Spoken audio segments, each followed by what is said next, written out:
Il s'est connecté. Oui, là-bas c'est le... Ah, donc là je vais en direct. Il doit juste se connecter. Bonjour tout le monde. Alors, commencer le direct.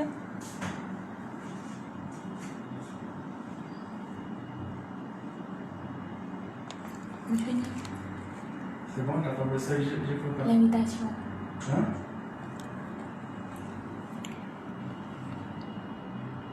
Non, ça tu peux épingler ça. Une invitation à Monsieur Souleymane Hall. Voilà, il est là.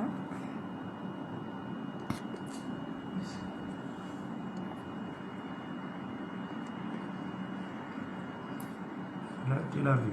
Oui.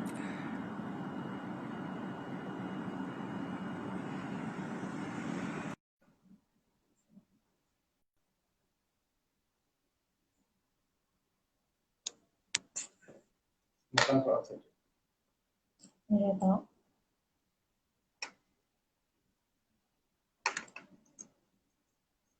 Bonsoir tout le monde.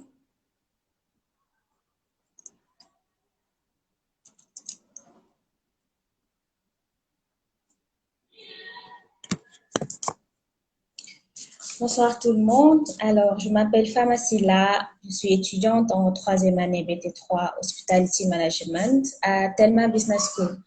Donc aujourd'hui, nous avons un invité spécial, Monsieur Souleymane Hall.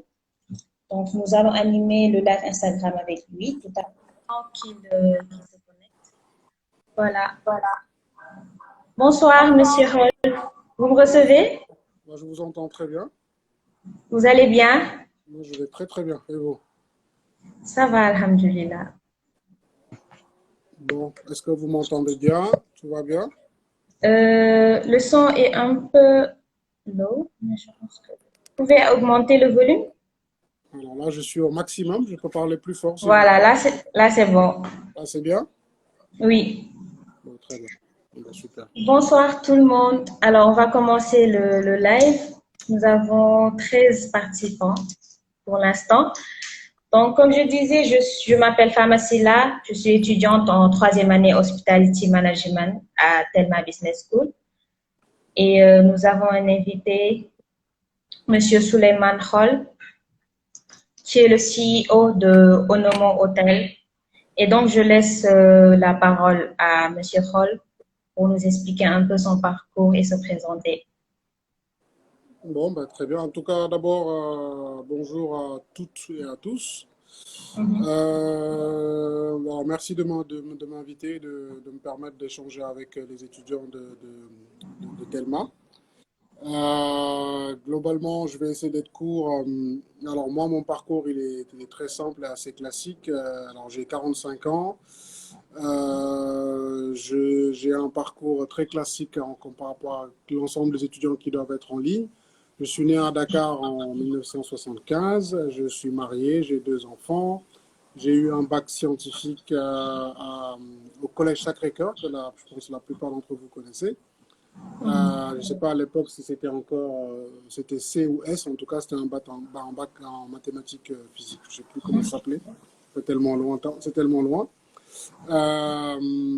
Ensuite j'ai fait 2 ans à l'école supérieure polytechnique de Dakar, où j'ai passé 2 ans. Pour faire des études en agroalimentaire. Et puis après, je suis parti en France pour faire des études d'ingénieur en agroalimentaire. À la suite de mes études, donc j'imagine comme beaucoup d'entre vous, vous avez souvent demandé ce que vous voulez faire après l'école. Et effectivement, après mes études d'agroalimentaire, je me suis rendu compte que en fait, je n'aimais pas ça. Donc, comme ça, les choses sont bien claires. Ah bon? Donc, je n'étais pas fait pour ça, mais bon, j'avais beaucoup appris et j'avais fait beaucoup de mathématiques, beaucoup de physique, beaucoup de chimie. Mais ce n'était pas ce que je voulais faire après mes études. Donc, du coup, je suis parti aux États-Unis pour d'abord apprendre l'anglais. Vraiment, c'était l'objectif de départ. Donc, j'étais basé à New York et donc j'ai non seulement appris à parler anglais, donc ça c'était l'objectif numéro un. Et le deuxième, c'était j'ai appris à faire de la vente, ce qui n'était pas l'objectif de départ, mais les circonstances ont fait que j'ai appris à faire de la vente et du coup j'ai découvert ce que j'aimais vraiment. Donc j'ai appris à faire de la vente et du marketing à New York. Et donc j'ai décidé ensuite de rentrer à Paris parce que j'habitais à Paris pour poursuivre mes études, mais pour apprendre de la vente et du marketing. Donc j'ai préparé un master en marketing-vente à Paris. Et parallèlement à ça, pendant que je faisais mes cours, je bossais dans un call center, comme il en existe beaucoup à Dakar. Et donc j'étais au téléphone et puis je décrochais le téléphone et je vendais je sais plus quoi d'ailleurs. Mais donc j'ai fait ça pendant 3 ans pour financer mes études. Et à la suite de mes études, le groupe Accor m'a proposé un premier job de responsable commercial, ensuite de responsable marketing, ensuite de distribution. Bon, j'ai fait beaucoup de choses chez Accor. Je ne vais pas passer en revue toutes les fonctions que j'ai occupées chez Accor. Mais je pense que ce qu'il y a à retenir et ce dont je suis le plus fier, c'est que je suis rentré chez Accor en tant que vendeur. Oui. Donc ça, c'était Dans le département marketing, c'est voilà, ça? marketing-vente, où j'étais un vendeur, voilà, pour faire simple. Ça, c'était en mars 2000, donc c'était il y a très Oui. longtemps déjà. Et quand j'ai quitté le groupe Accor en 2019, j'étais patron de l'Afrique. Donc j'ai passé 4 ans à Dakar pour ouvrir avec 2 collègues un siège, le premier siège Accor à Dakar. Donc on gérait à l'époque 27 hôtels en Afrique de l'Ouest. Ensuite j'ai quitté Dakar pour aller à Casa pour gérer les 92 hôtels qui étaient en Afrique, dans toute l'Afrique. Et puis donc après 19 ans chez Accor où j'ai appris beaucoup de choses, j'ai pris en tout cas la décision d'aller chez Onomo pour être patron des opérations. Et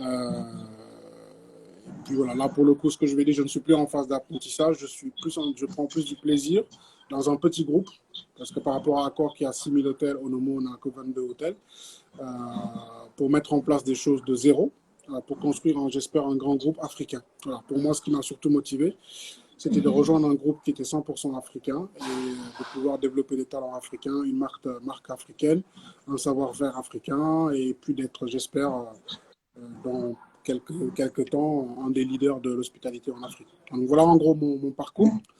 Intéressant. Donc, voilà. Très intéressant. Merci beaucoup pour cette introduction, Monsieur Hall.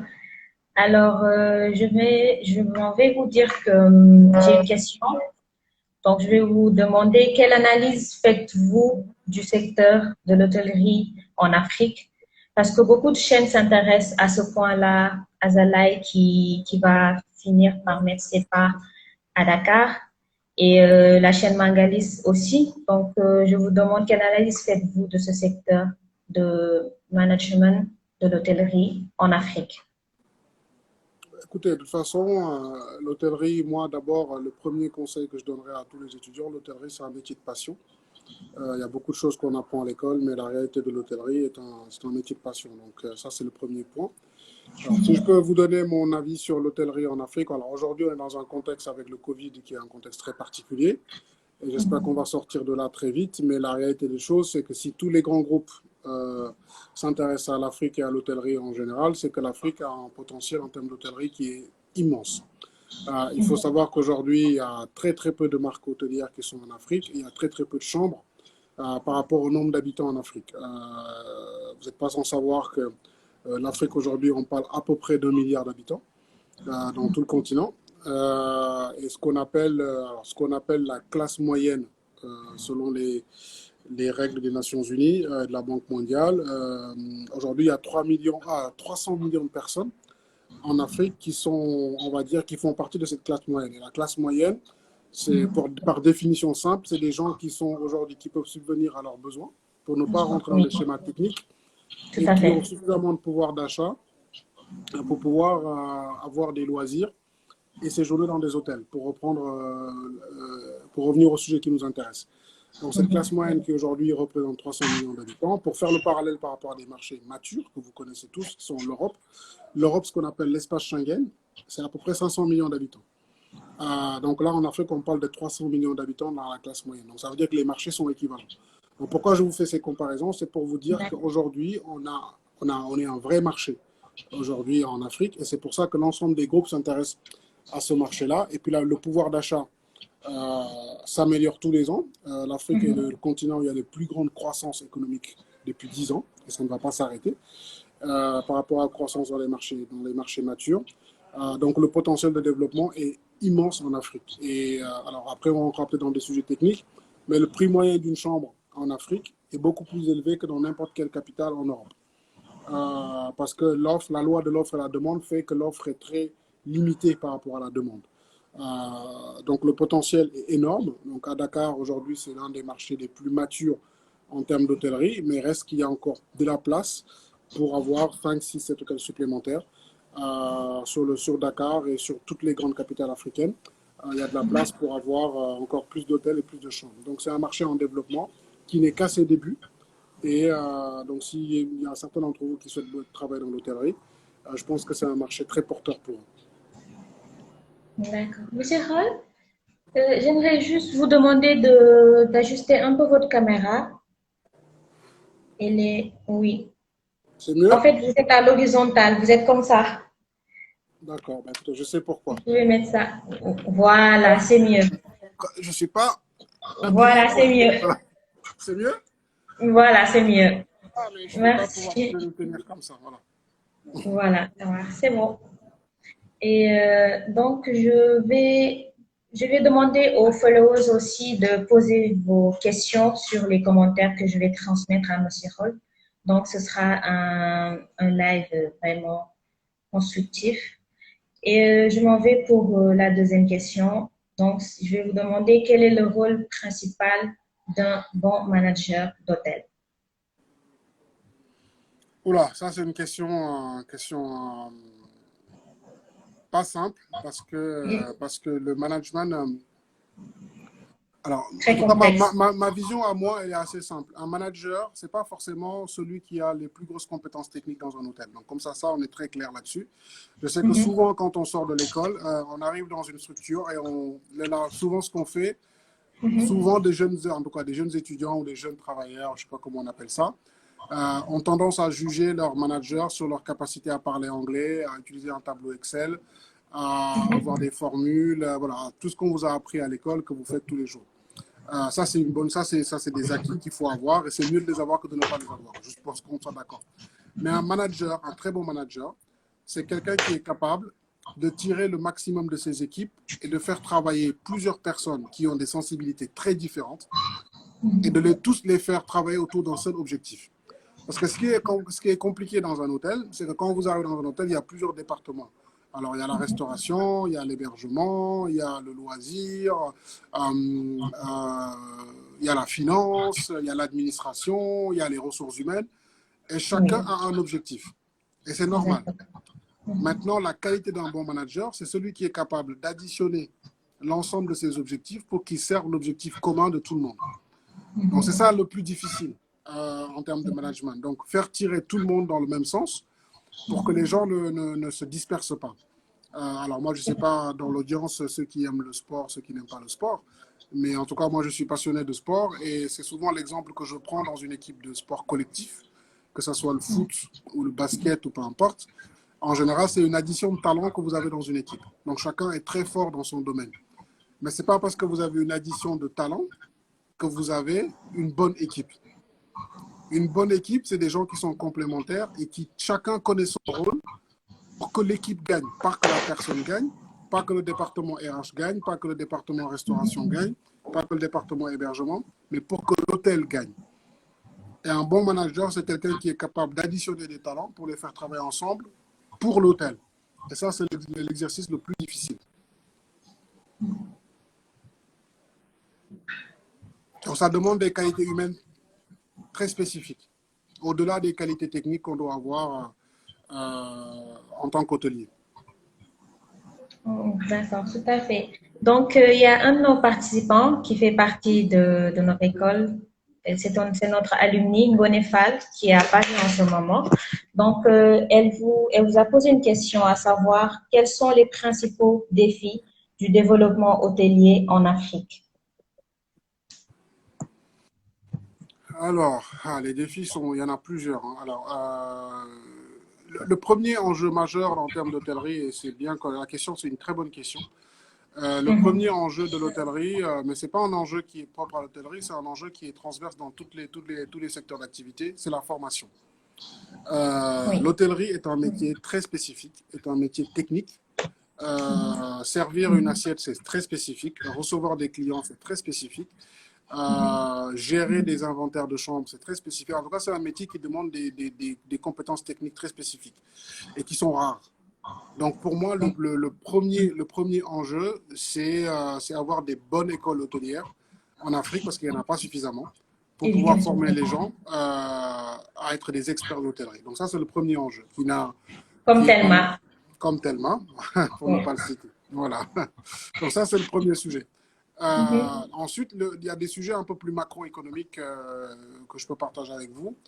Pour faire de l'hôtellerie, il faut quand même on va dire des infrastructures, c'est un mot difficile à dire, à niveau. C'est-à-dire que pour avoir des touristes ou des voyageurs d'affaires, il faut des aéroports, il faut des routes, il faut des conditions de voyage acceptables. Il faut des centres commerciaux, même si les gens ne se rendent pas compte, mais un voyageur, quand il voyage, c'est des questions qui se posent. Où est-ce que je vais pouvoir aller, on va dire, faire mes courses quand j'ai besoin? Il faut des hôpitaux de qualité, parce que quand on n'est pas dans son pays, les sujets de sécurité sanitaire sont importants.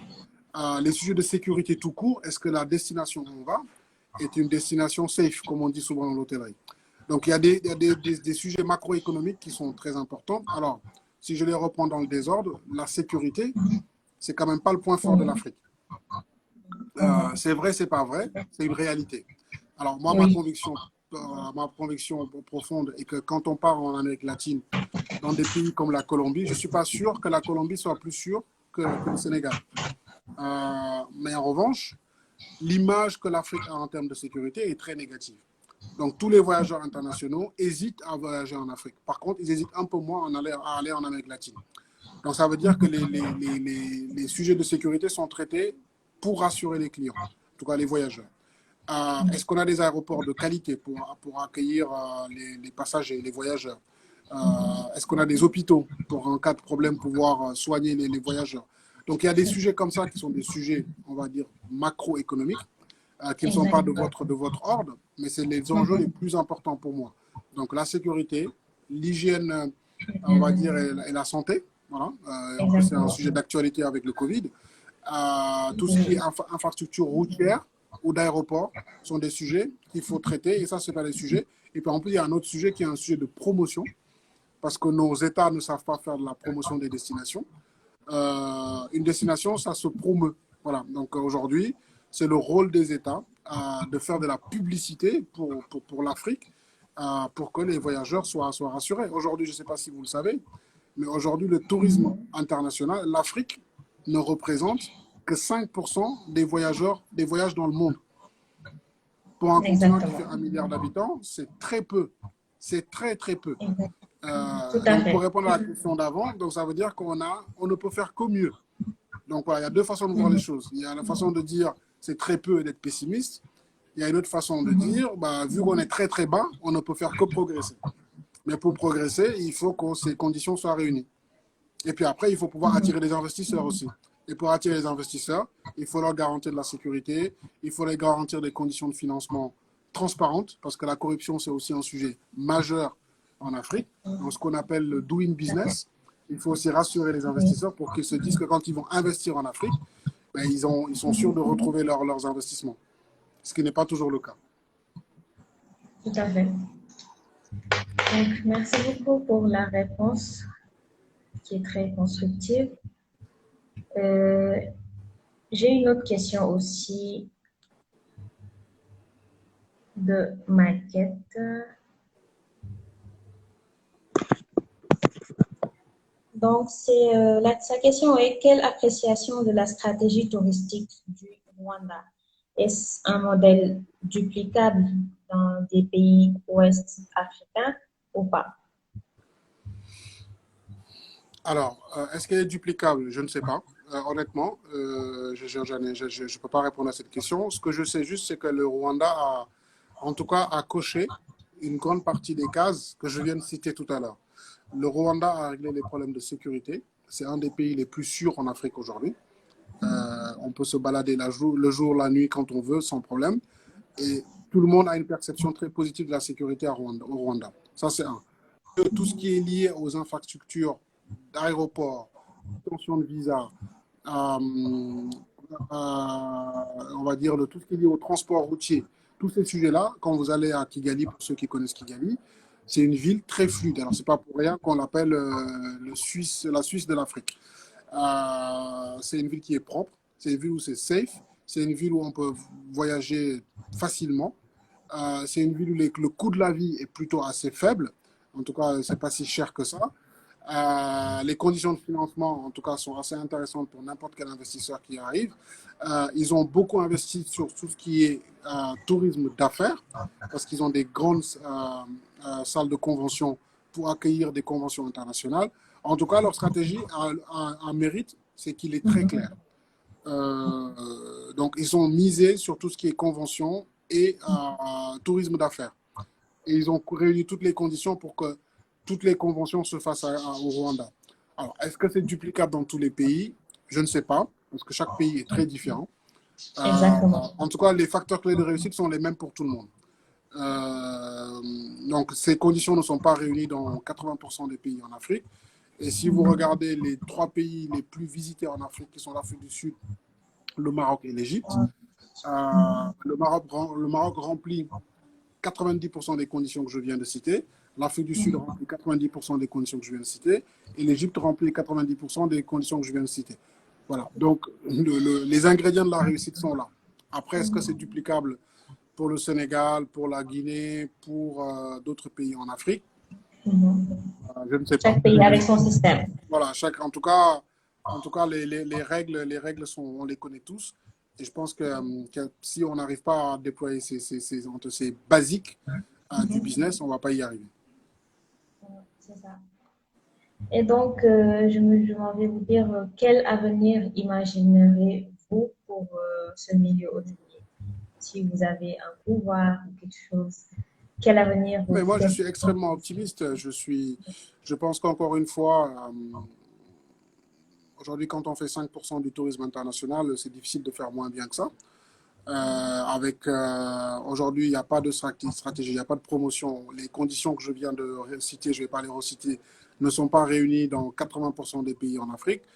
Donc forcément, quand on va se structurer et que les jeunes comme vous seront mieux formés, qui seront plus conscients de leur potentiel et qui vont structurer le tourisme, je pense que les choses vont aller mieux. Et puis il y a des chiffres qui sont intéressants. Aujourd'hui, les Africains voyagent de plus en plus. Donc ça, c'est quelque chose qui est important aussi.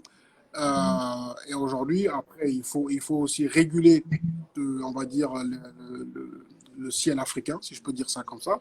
Et il faut permettre, il y a des solutions qui existent. Il faut autoriser les Africains de voyager à l'intérieur de l'Afrique sans visa.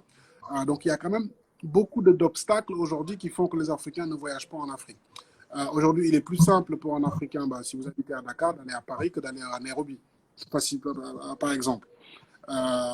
Donc aujourd'hui, quand on aura régulé le ciel, mis en place le visa, au moins le visa interafricain, permettre aux Africains d'avoir des conditions de voyage en tout cas moins coûteux, je ne peux être qu'optimiste pour le tourisme en Afrique.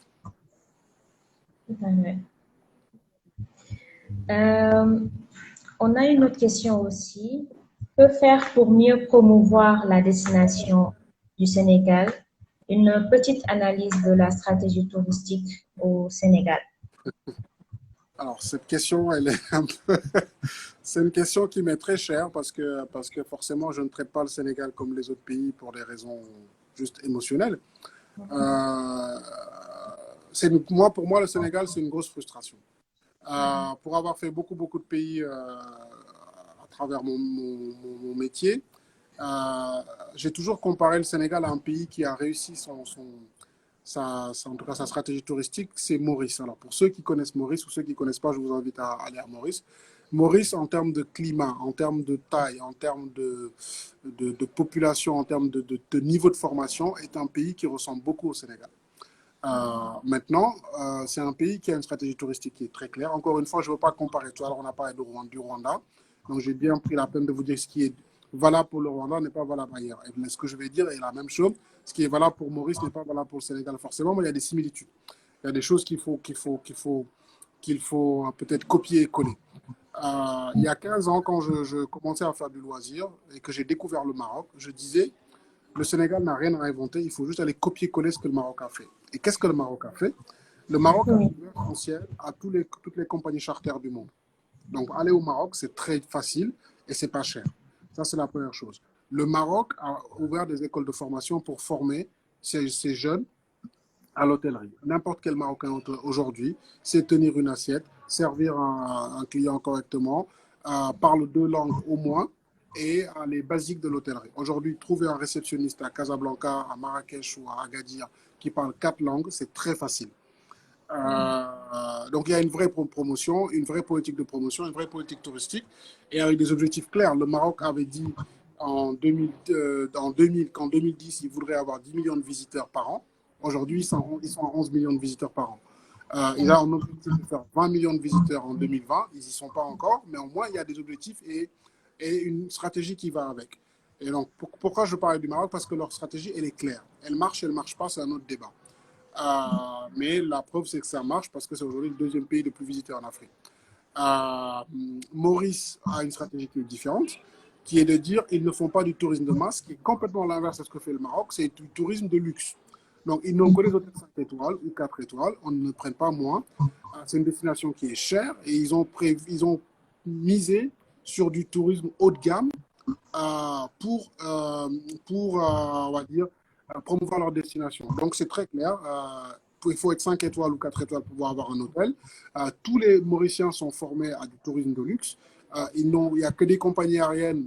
Il n'y a pas de charter à Maurice, pour faire simple. Il n'y a pas de charter. Et ils ont fait l'inverse. Et donc, après, ils sont présents dans tous les salons de tourisme au monde. Donc, c'est une stratégie qui est claire. Ils ont des représentants partout, dans toutes les agences de voyage vendent très bien Maurice. Et donc, je pense que le Sénégal, si je devais avoir un peu de pouvoir, comme pour revenir à votre proposition de tout à l'heure, je pense que c'est un mix des deux. C'est un mix des deux. Une destination comme la Casamance ressemble beaucoup à Maurice.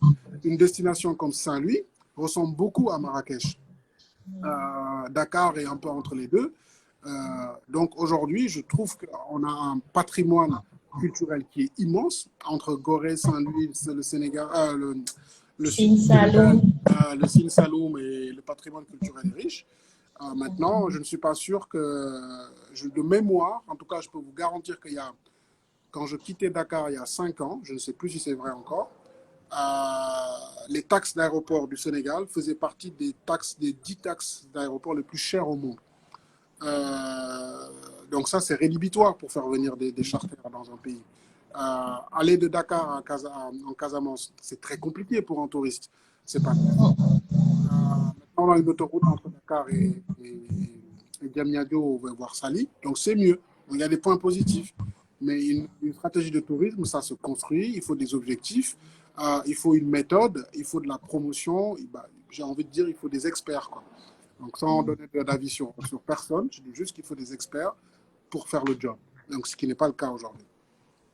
Vous avez des fans, Monsieur Holmes. Ils disent Souleymane Holmes, futur ministre du Tourisme. Non, mais ça, par contre, je peux vous garantir Vous pouvez postuler. Ça n'arrivera jamais. En tout cas, Donc, j'ai une autre question aussi. Quelles sont les compétences, en fait, qui sont requises dans ce milieu de management qui est très complexe? Comme par exemple, les compétences comme les diplômes qu'il faut ou il faut juste du potentiel. Est-ce que vous croyez au potentiel des jeunes qui sont dans ce milieu au Sénégal, pouvoir relever le défi parce qu'il y a un peu de faille sur ce côté-là? Non, mais en fait, c'est un mélange des deux. Comme pour tout, l'hôtellerie, c'est un métier d'être humain. C'est un métier très humain. C'est un métier, en tout cas, alors, tous les métiers sont des métiers d'humain. C'est ce que je dis, c'est un peu bateau. Mais ce que je veux dire, c'est que c'est un métier de service. Et à partir du moment où on parle de service, il y a un mélange de, allez, je veux dire, c'est 40% de technique et 60% d'humain. C'est ça le sujet. C'est-à-dire que n'importe quel métier demande de la technique. Un mécanicien, il a besoin d'avoir une forme de technicité pour pouvoir réparer une voiture. Donc, un hôtelier aussi doit avoir une certaine technicité pour pouvoir servir, gérer son stock, ses inventaires de chambres, gérer les arrivées, les départs. Voilà, il y a quand même un minimum de technique pour organiser des événements. Organiser des événements de 100, 200, 300, 400, 500 personnes, ça s'apprend. Ça ne s'improvise pas. Gérer ses coûts en fonction de clients qui vont venir, qui ne vont pas venir, ça s'apprend. Tout ça, ça s'apprend. Mais une fois qu'on a dit tout ça, ça c'est de la technique. Moi, j'ai l'habitude de dire, en tout cas, dans mes recrutements, j'ai souvent recruté des talents plutôt que des personnes diplômées. Parce qu'un diplôme, c'est encore une fois de la technique, parce que les gens qui vous forment, ils vous donnent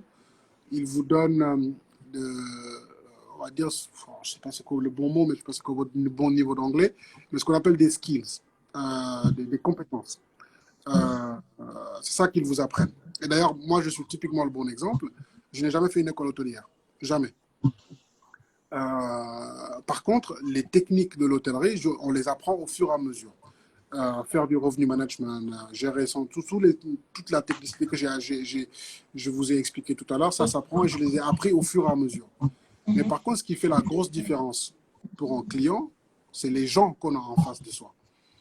Quand on va dans un hôtel, l'hôtel il peut être magnifique, belle piscine, belle chambre. Tout ça, ça peut se faire. Vous prenez n'importe quel ingénieur qui est spécialisé dans l'hôtellerie, il vous construit un bel hôtel. Par contre, les personnes qui travaillent dans l'hôtel, c'est ça qui fait la différence. Et je vous donne un exemple que je donne toujours à mes équipes. Quand vous rentrez dans un magasin de chaussures et que vous allez acheter des chaussures, vous partez avec une boîte, vous payez en partant et vous partez avec une boîte de chaussures. On est d'accord. Quand vous arrivez à la maison, vous dites j'ai acheté les chaussures et tout le monde voit ce que vous avez acheté. Quand vous allez dans un hôtel et que vous partez en vacances, en partant, vous payez. Mais vous partez avec rien entre les mains. Vous partez avec vos souvenirs. Vous partez qu'avec vos souvenirs. Donc, ce qui est important, c'est que vous ayez un bon souvenir. Et ça ne s'apprend pas. Ça ne s'apprend pas à l'école, ça. Donc, ça, c'est ça qui est important. Le niveau d'engagement des gens pour permettre aux gens qui passent du temps dans les hôtels de passer du bon temps et que les choses se passent bien et qu'ils gardent de bons souvenirs. C'est ça qui est le plus important. Et ça ne se mesure pas. Et ça, c'est difficile. Et en plus, il y a une autre notion. Comme c'est du business à la fin, parce que la réalité, c'est du business, c'est que la qualité du business, je reprends le même exemple des chaussures.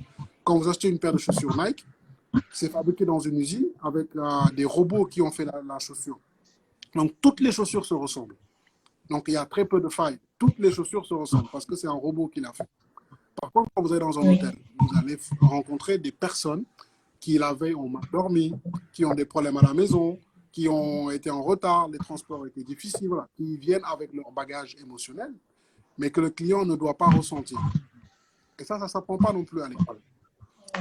Faire vivre à un client une bonne expérience. Et ça, ce qui est difficile, c'est de le garder constant. Parce que quand le client vient une fois vous voir aujourd'hui et que tout se passe bien, bah lui, il est persuadé que quand il revient, comme la paire de chaussures qu'il a achetée dans votre magasin, que quand il va revenir, il va avoir le même niveau de constance. Oui. Et donc ça, c'est difficile.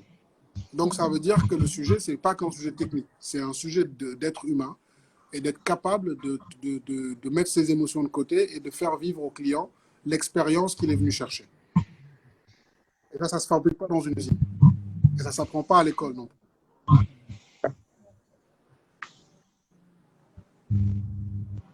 Alors, j'ai une autre question aussi. À quoi ressemblera le secteur du tourisme post-Covid? À quoi C'est ressemble une le question qui a secteur été du posée post-Covid? par Alors, je ne sais Zeynep pas non plus. Zouberou. Alors, je ne sais pas non plus, Monsieur Zouberou, je ne sais pas, parce que j'ai jamais vécu une crise comme celle-là avant. Je n'en ai aucune idée. La seule chose dont je suis sûr, c'est que les gens continueront de voyager, ça c'est certain. Les gens continueront de visiter des pays et les gens continueront de faire du business d'un pays à l'autre. Donc, le secteur ne mourra pas. Maintenant, ce qui est certain, c'est qu'il va falloir réinventer notre métier et que la distanciation sociale, les règles d'hygiène, tous ces sujets-là vont faire que notre métier ne sera plus jamais comme avant. Donc moi, personnellement, j'y travaille en ce moment avec les équipes. On a des pistes, mais je ne suis pas sûr que ce qu'on va faire va fonctionner parce qu'il n'y a pas d'historique. On n'a jamais vécu une crise comme ça. On n'a jamais vécu une crise comme ça. En tout cas, ce qui est certain, c'est que l'hôtellerie ne sera plus jamais comme avant. Surtout. Voilà. Maintenant, je n'ai pas votre réponse. Si je l'avais, j'irai voir mon président tout de suite pour lui dire. Mais on essaye de trouver des solutions. D'accord. Et Angoni qui demande, les chantiers hôteliers semblent durer des décennies au Sénégal. Est-ce une exception? Pourquoi est-ce aussi lent, un frein pour les investisseurs? Alors, la dernière question, est-ce que c'est un frein pour les investisseurs? Oui. Pourquoi c'est aussi lent? Je ne sais pas. Est-ce que c'est une spécificité au Sénégal? Non, c'est une spécificité partout en Afrique. Mais après, je ne veux pas être cynique, il y a des débuts de réponse. Et c'est comme je vous disais tout à l'heure, il faut que le cadre juridique soit facile pour les investisseurs. Je vous donne un exemple. Quand on construit un hôtel dans un pays, on a toujours des problèmes de douane, des problèmes pour sortir le matériel, des problèmes pour importer. Tout est long, c'est compliqué, l'administration n'est pas simple parce qu'il n'y a pas de politique de facilitateur, de facilitation pour les investisseurs. C'est ça le sujet. Oui. Demain, le cadre, c'est de dire on met en place tous les dispositifs pour faciliter l'investissement étranger. La douane sera plus facile. Et quand on ira à la piste pour s'enregistrer, ce sera plus facile.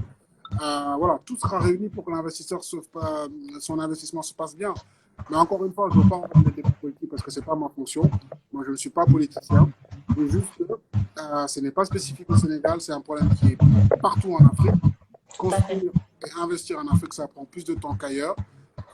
Parce qu'au niveau de l'administration, c'est plus long qu'ailleurs, ça c'est un fait.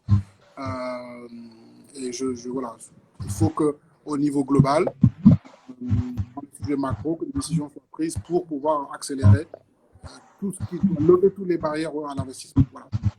Sans rentrer dans un débat politique. Alors, Monsieur Paul, je vais vous poser cette question. Donc, en écoutant votre parcours et tout cela, vous avez fait accord dans le département marketing et vente, etc.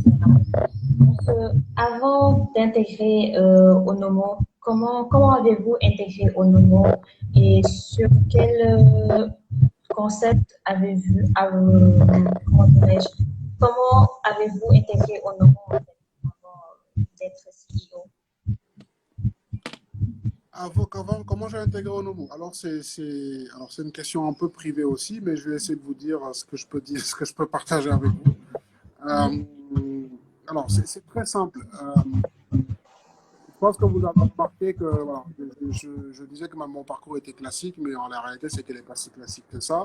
J'ai fait des études d'ingénieur, en agroalimentaire, j'ai fait dans l'hôtellerie. Voilà, j'ai arrêté mes études pour aller découvrir un continent que je ne connaissais pas.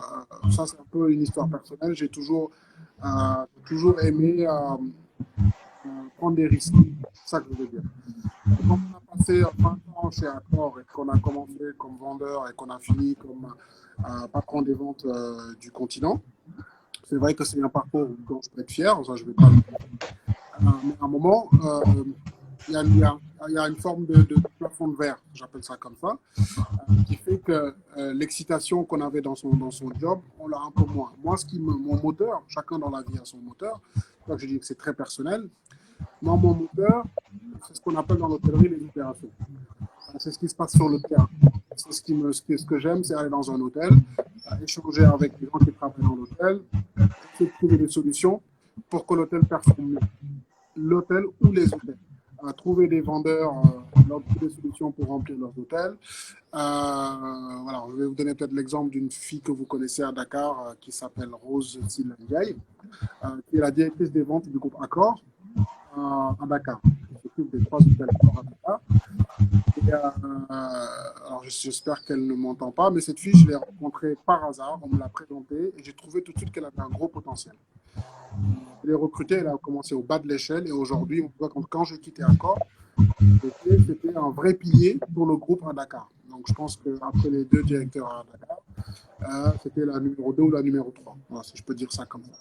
Donc, moi, ce qui m'intéresse, c'est ça, c'est de trouver des petits projets, d'en faire des gros projets, de trouver des personnes à un certain niveau et de les amener d'un point A à un point B, de les faire grandir. C'est ça qui me passionne. Donc à un moment, il y a des positions, même si elles sont très confortables, on ne fait plus ça. Dans ma dernière fonction chez Accor, j'ai fait beaucoup de temps à faire des présentations, ce qui n'est pas désagréable, mais ce n'est pas ça que j'aime. Moi, ce que j'aime, c'est faire de la performance. Voilà. C'est pour ça que tout à l'heure, quand on parlait de multiculturalisme, je ne pourrais jamais faire ça. Moi, c'est gagner de l'argent. Mais pas pour moi, c'est faire gagner de l'argent à l'entreprise. C'est ça que je veux dire.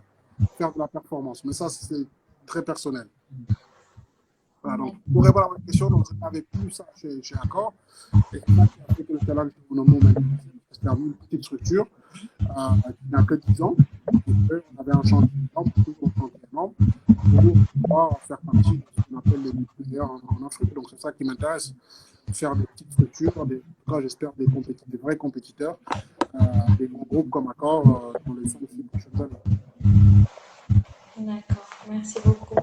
Et en parlant de leadership, c'est un aspect qui est très important pour le management, surtout dans le milieu de l'hôtellerie.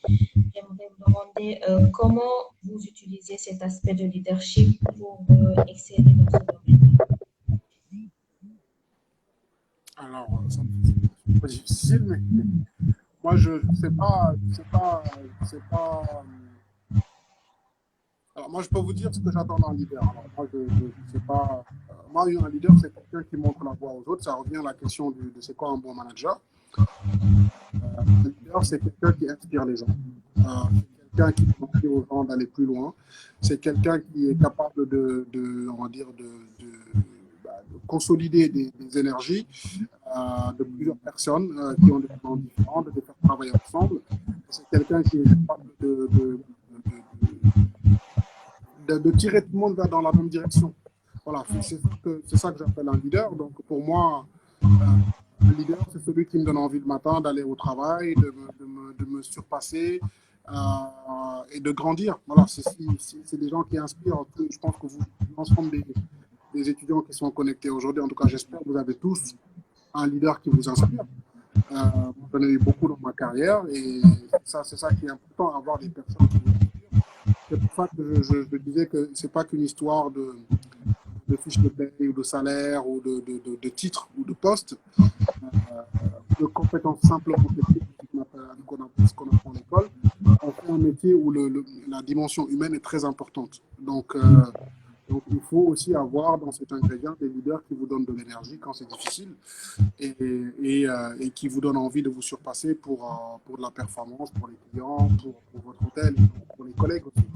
Donc c'est ça que j'appelle un bon leader. Après, comment moi je m'en sers, je sais pas trop. En tout cas, j'ai toujours essayé de fédérer mes équipes autour d'un objectif. Quelquefois avec des réussites, quelquefois avec des échecs. Et puis on apprend de nos échecs pour ne pas les reproduire. Donc c'est surtout ça. Merci beaucoup. Alors, je vais juste vous poser une dernière question, toute dernière, parce qu'il est 18h45 déjà. Et donc, j'aimerais savoir si vous avez des conseils à donner. Quels conseils donneriez-vous aux jeunes potentiels qui sont dans ce milieu et qui aimeraient exceller dans le milieu de l'hôtellerie? Alors, ça a coupé un moment. J'ai entendu, est-ce que vous avez des conseils ensuite? D'accord. J'ai dit, quels conseils vous pouvez donner aux jeunes, que ce soit des participants qui sont dans ce live, qui aimeraient nous suivre, qui qui souhaitent intégrer Telma aussi. Quel conseil vous donnerez à ces jeunes qui sont passionnés par ce milieu-là et qui souhaitent exceller dans ce domaine? Alors, quel conseil je leur donnerais? Alors, le conseil que je leur donnerais pour être très schématique, il faut avoir une bonne formation. Ça, c'est vital. Encore une fois, la technique, il faut l'avoir. Donc, il faut avoir un niveau de formation, en tout cas, le plus important possible. Ça, c'est important. C'est une chose. Il faut être curieux parce que beaucoup de gens pensent que celui qui va pouvoir, c'est celui qui a celui qui a l'information. Donc, il faut se documenter au maximum pour avoir de l'information dans son métier et dans le monde dans lequel on vit pour pouvoir répondre aux défis qui nous attendent. Donc, se remettre en question tout le temps parce que les informations, ça, c'est pour moi aussi, en tout cas, important. Et puis peut-être quelque chose qui va aussi vous sembler un peu bateau, mais il faut avoir des rêves dans la vie. Il faut avoir des ambitions, il faut avoir envie d'aller plus loin, mais il faut avoir des rêves. Voilà, je pense que quand on a le bon niveau de formation, on est très bon techniquement, à jour en termes d'information dans son secteur d'activité, qu'on est sûr d'être systématiquement au bout du jour, dire ça comme ça et pas dépasser. Parce qu'il reste oui, ce que je dis à mes enfants, que je vais peut-être vous dire aussi, souvent, si vous voulez réussir plus que les autres, quand tout le monde bosse 10 heures par jour, il faut peut-être essayer de bosser 13 heures par jour. Si vous bossez 10 heures par jour comme tout le monde, à la fin, vous serez comme tout le monde. Maintenant, si vous voulez, c'est pas grave, vous pouvez faire comme tout le monde. Maintenant, si vous voulez faire plus que tout le monde, il faut y passer un peu plus de temps que tout le monde. Se donner les moyens. C'est ça. Si tout le monde, voilà, ça c'est aussi mathématique, mais si dans une journée tout le monde bosse 10 heures et que vous bossez 3 heures par jour, 3 heures de plus que tout le monde, déjà dans une journée, vous avez bossé 21 heures de plus que tout le monde.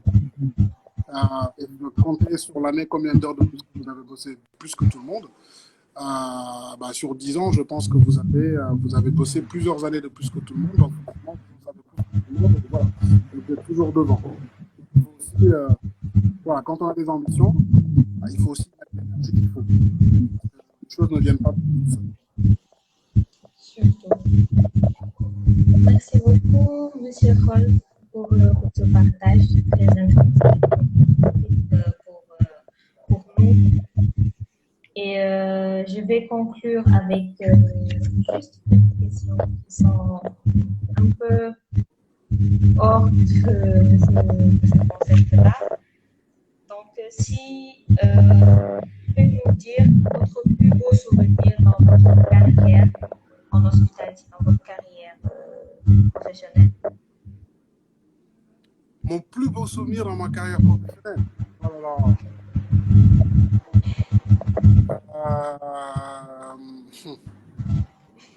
Écoutez, j'ai vraiment en 20 ans, j'ai beaucoup de souvenirs. Écoutez, je vais vous dire, alors, il y a un monsieur qui est connecté là, qui s'appelle Daniel Karbovnik, que vous connaissez. Oui. Écoutez, vous parlez de leader, voilà un vrai leader, donc comme ça répond à votre question de tout à l'heure. Ça, c'est un vrai exemple de leader. C'est quelqu'un qui a inspiré beaucoup de gens, y compris moi-même, dans l'hôtellerie. Et puis, moi, je pense que je ne vais pas vous dire, j'ai un souvenir beaucoup. Pourquoi je prenais le cas de Daniel et d'autres aussi, je pense que mes plus beaux souvenirs, c'est les rencontres que j'ai faites en hôtellerie. Voilà, j'ai rencontré des gens formidables. Moi, je suis né dans un petit quartier de Dakar. Je pense que après, je suis et je pense qu'aujourd'hui, je ne sais pas, vous êtes des étudiants, vous devez savoir il y a combien de pays dans le monde. Mais en tout cas, je pense qu'il y a très peu de pays dans le monde où je ne connais pas une personne. Donc je pense qu'il n'y a pas de prix. J'ai des amis dans beaucoup de pays dans le monde. Et donc je pense que c'est le plus beau cadeau que mon métier m'a fait. Voilà. Donc d'avoir des amis partout. et d'avoir des souvenirs dans quasiment la moitié des pays du monde. Donc, c'est ça qui est intéressant, c'est ça qui est enrichissant. Et humainement, ça fait grandir. Et j'ai pas un beau parce que j'en ai beaucoup trop. Beaucoup, j'imagine. Et quelles seraient vos vacances de rêve? Juste une question. Alors, je vais vous surprendre. Mes vacances de rêve, je pense, c'est rester chez moi sans voyager, sans email, sans téléphone, et voilà, juste me poser.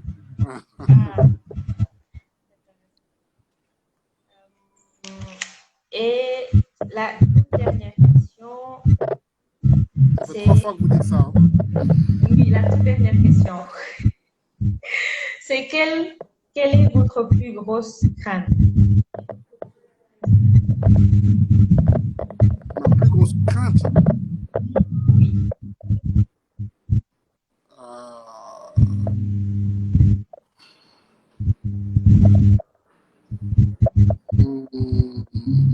À titre privé ou à titre professionnel? Privé, je pense. Privé, professionnel. Pardon, je disais bonjour. Alors, en privé, écoute, si c'est privé, je ne sais pas, mais je n'ai pas spécialement de crainte. J'aimerais que les enfants soient aussi heureux dans leur vie professionnelle que je l'ai moi. Voilà, je veux dire ça. C'est tout ce que je vous souhaite. Après, le reste, je n'ai pas spécialement de crainte. J'espère qu'ils feront leur vie professionnelle. Alors, nous avons fini ce live. Donc, je vous remercie pour votre partage très intéressant, votre parcours, et vous souhaite une très bonne continuation et espère aussi avoir autant de potentiel que vous pour ces jeunes qui sont au Sénégal, en Afrique, pouvoir relever le défi de ce milieu de management. Bon courage. Et voilà, merci beaucoup, Monsieur Paul. Merci. Merci beaucoup. Et je demande aux participants à 21h, rendez-vous à 21h pour le live sur Thelma Dakar avec le jeu plein de l'eau à gagner avec Bonefal et Jabba. Donc, rendez-vous à 21h pour terminer. Au revoir et merci beaucoup d'avoir assisté et on souhaite tout le monde bonne continuation à M. Hall et merci pour ce partage très intéressant et à très bientôt. Merci beaucoup. Au revoir. Bisous.